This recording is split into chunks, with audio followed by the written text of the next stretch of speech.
बेहिशोब मालमत्ते खातीर कारवाईच्या घेरावान सापडिल्ल्या विरोधी पक्ष फुडारी बाबू कवळेकरा संदर्भात पुलिशेन ताचे म्हणणे न्यायालयान सादर करपाक तांकां आनी 3 दिसांची मुदत मागल्या आनी न्यायालयान हांकां मान्यताय दिल्या।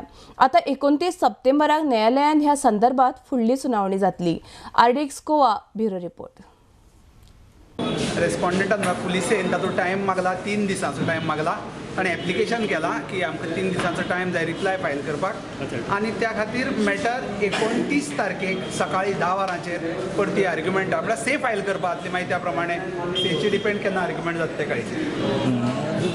कित्याक से बेल एप्लिकेशन जी फायल केल्ली ती बेल एप्लिकेशनाचेर तांचें ऑब्जेक्शन कितें आसा ती से डिटेल से येता पुलिसां कडल्यान, सो ती आज फायल करपाक आशिल्ले। ती आज से तांणी तांची कितें तरी रिजन्सा लागून तांणी सांगलां की आमकां मातसो टायम जाय म्हणून, ताणें त्या विशयान एप्लिकेशन मूव केलां प्रॉपर की आमकां 3 दिसांचो टायम जाय। सो त्या खातीर जजान तांकां टायम दिला, कारण आमकांय बी इंट्रीम ऑर्डर आसा, सो आमकांय बी प्रॉब्लम ना म्हणून आमी बी ऑब्जेक्ट कांय केलें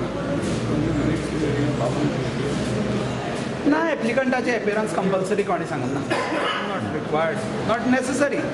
पूण बेल तो बी जाय पडटलो बाबू कवळेकर। आर्ग्युमेंट त्या टायमार कोर्टाक ताची प्रेझन्स कंपल्सरी ना, मागीर कोर्टाचे ऑर्डर कितें जाता त्या प्रमाणे मागीर फुडले विचार। जर कोर्टान ताका हाड म्हूण सांगलें, कोर्टान हाड म्हणून कांय सांगलें ना, तेंच सांगलें की इंट्रीम बेल एप्लिकेशन ग्रांट जालें, इंट्रीम ऑर्डर जाल्ली आसा, सो ताका अरेस्ट जावपाचे ते कांय चान्सीस ना। ती इंट्रीम ऑर्डर कंटिन्यू जाल्या टील 29। फाल्यां कोर्टान सांगलें की ताका कोर्टाक प्रोड्यूस कर, मागीर आपूण ऑर्डर दिता, जाल्यार तुमी हाडटले ताका।